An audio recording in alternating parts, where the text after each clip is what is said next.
This is Olivia Hunt, an allergist, interviewing Michelle, who is a patient with anaphylaxis, to gather more research about anaphylactic shock. Have you ever had an anaphylactic shock?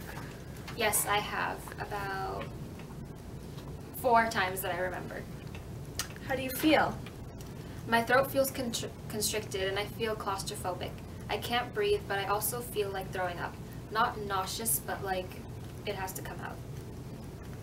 What happens to your respiratory system during anaphylactic shock, like your throat and your breathing?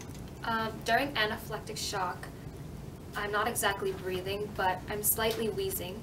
Not much air is getting through my throat, and my lips get tingly and itchy and they swell up. My throat gets itchy, but it closes in on itself, like it constricts, and the back of my throat feels like it's closed, and you want to put your fingers there to open it up. Did you know that circulating blood volume decreases 35%? Do you notice that when you have anaphylactic shock?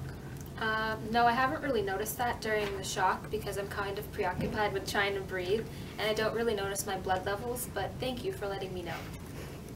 Have you had an allergen test? What did they do for it? Yes, I've had one.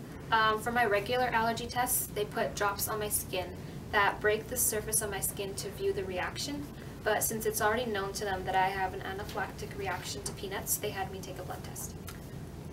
Do you know any first aid that can help you during an anaphylactic shock?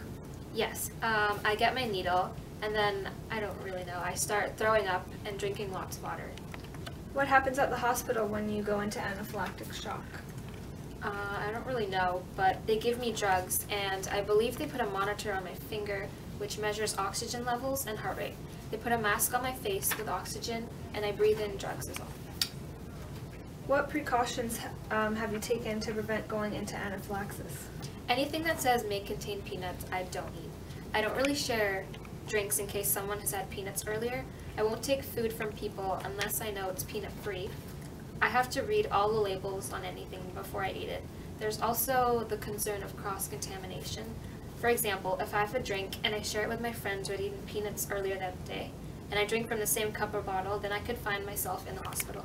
And wary of where I eat. Also, I carry around an EpiPen in case I do eat peanuts. Do you have your EpiPen with you? Yes, at this moment I have 3 within a 30-second reach. I always keep one in my backpack. It's basically pure adrenaline. How long does it take you to recover? It usually takes about 5 hours, but I tend to get very drowsy. I usually sleep through the whole recovery process. Do you have any example of a time when you've had anaphylaxis? Yes, multiple actually. I ate a peanut butter sandwich at daycare, which was mistaken for cheese spread when I was about 4 and a half. Well, thank you for your time today and for informing me on anaphylaxis. No problem.